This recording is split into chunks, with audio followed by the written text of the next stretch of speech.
Hello everyone, my name is Manas Garg and I am doing Masters in Resilient Horticulture from Public University, Hochschule Weihenstephan University in Freising, Munich from Germany.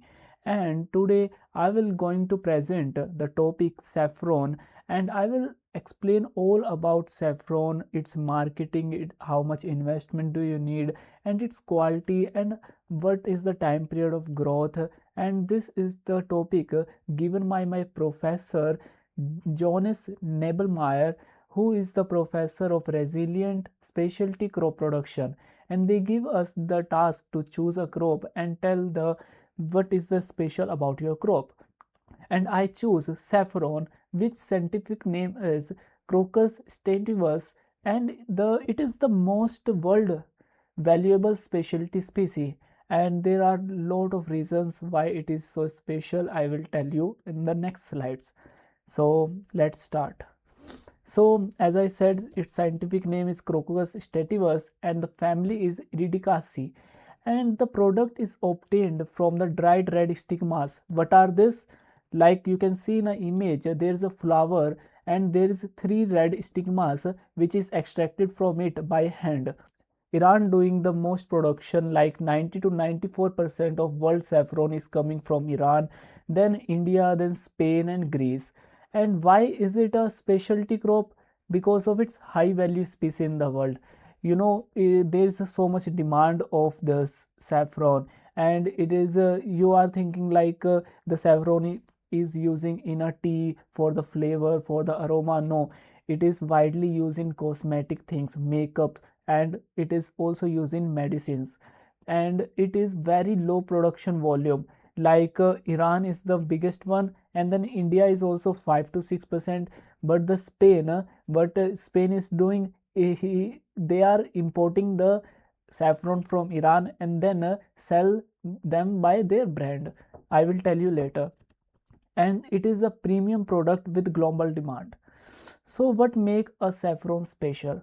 It is widely used in food, medicine, cosmetics and nutraceuticals.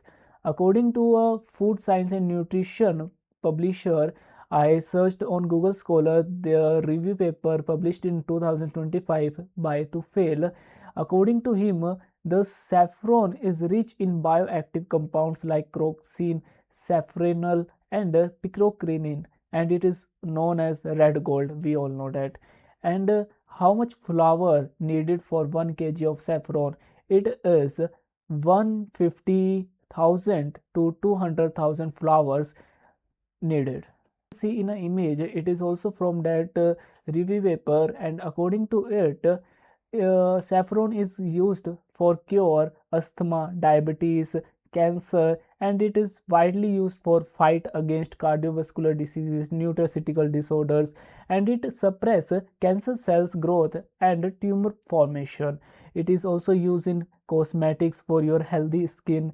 It treats insomnia, depression and anxiety, and also protect your kidneys. So that's why it is so special. And if I talk about the production technology in Iran, in India, the favorable environment is about July to September, where when the planting is started, and then the root growth in October, flowering in November, and harvesting is in the end of the November. And after the harvest, Crocus, which is a seed of saffron, is going in a dormancy stage, and the saffron is started under the heat pressure for the drying.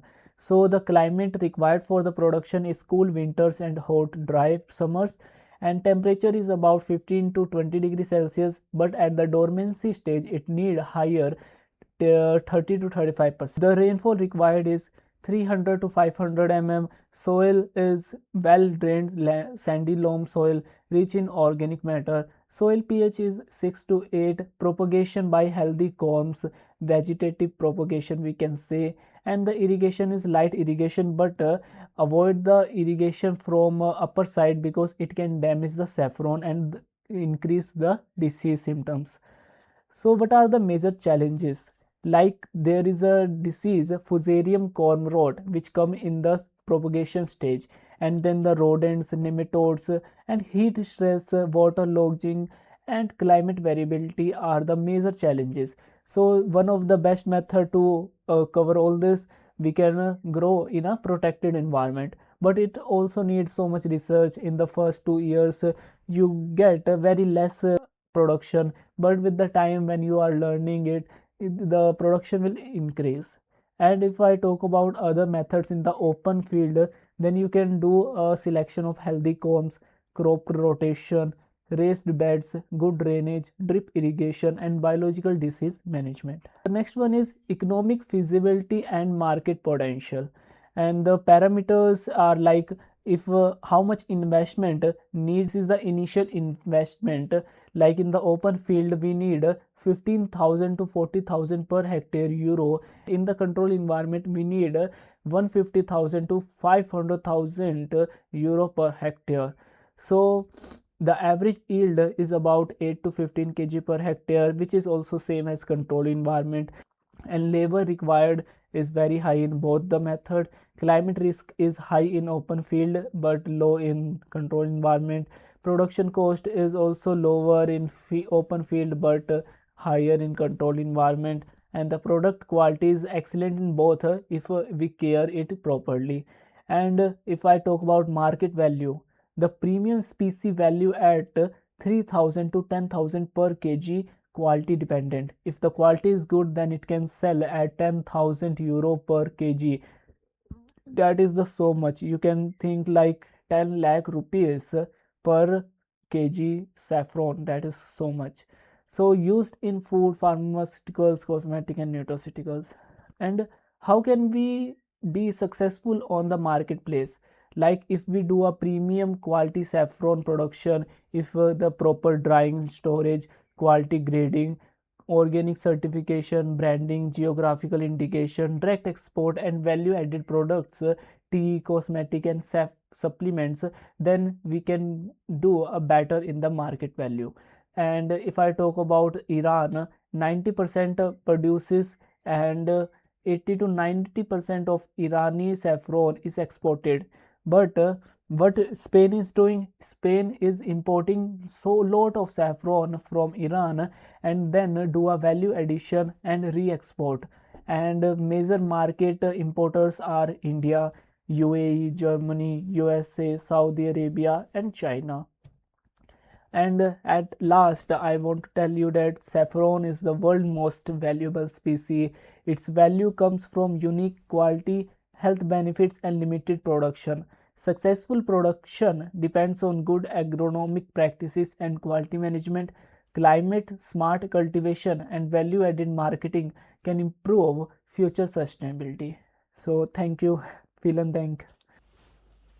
So guys, after giving a presentation in the classroom, the professor asked me for some questions, and first of all he asked me what happened to the corm. Like it goes in a dormancy stage, then it left on a field or under the field, or they collected it or store another place. So he asked me this question, and I told him that the corm is stay in a field, and some farmers cover it with a green leaf, and also there is a soil cover on it. And when the time period of replanting in June July starts, then they remove the green leaves from upward, and just give a slight irrigation so that the corn will replant, and they will get the next harvest in the November December month. And this goes on with 4 to 5 years, this corn work. And they don't have to buy the korma every year, so that's the benefit of it. And in the protected cultivation, the korma also stays in that condition after the harvest. The growers in the protected cultivation maintain the life cycle, and they are ready for the replanting just after some days or months. I'm not sure about it. Will And the second question, they asked me, another professor was there, and he asked me that what is uh, fake saffron, how it made and how we can test it, and how much they are available in the market. So for that, I told them, and that is the reality also, which I told him, that about 70 to 75% of saffron is fake in this world, because this is so expensive. People are making it from marigold leaves and flowers left after the harvest, and there are lot of things like dyed corn silk, the most common imitation, we can say. These are used safflower, you may search on this, and there's shredded papers, coconut filaments, and used saffrons that are already used. What they do, they make their texture similar to the fresh saffron harvested, and put the red color on it, and dry them, and then sell them in a brand name. So this is happening in this country, in the many country. We are not specific to any country. For the testing, I told that there are several methods, but you know what, I told them that water test and rubbing test, this is true. But one of the student was sitting there from India, and he said that milk test is very common, and professor doubt on me, and I was also not sure about it, because that student says very confidently. So what can I do? I just ignored, and when I finish the presentation and sit, then I get to know that the student is saying wrong. There is no available test that we can put the fake saffron in milk, and we get we get the result that it is fake or real. So that is nothing. The tests are like cold water test, in which they are slowly release a soft golden yellow color into the water over 10 to 15 minutes. The thread themselves remain deep red and do not dissolve. So this is the sign of real saffron. But in the fake, they are immediately vibrant and release their color into the cold water. So that is the best method to test it. And is rubbing. Rub test is like, if you turn your finger a vivid golden yellow, the thread should remain intact and not break apart. That is the real saffron. But the fake one will break down after the rubbing. And you can taste and smell check, like the smell will be flory, earthly, and slightly like a honey or leather. But in the fake, it is like nothing. There's chemical and artificial smell you will get. So this and the methods, and also the baking soda method, I remember it. The mixture will shift to a pale yellow color, but in a fake, the mixture will turn into a red color. You are seeing that the real saffron is like showing you a yellow color, but the fake saffron will showing you a red color. So this is the best method to test it. But of course, there is 70% in the market which is a fake saffron. So after testing also you cannot do it, because most of them will be fake. And yeah, this is the questions asked by them, and I thought I should tell you.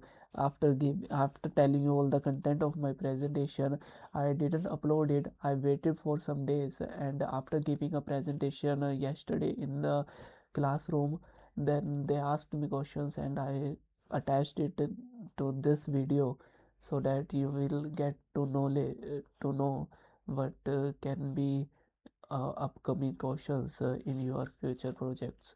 So thank you, bye bye, take care, and don't forget to like, share, and comment. Thank you.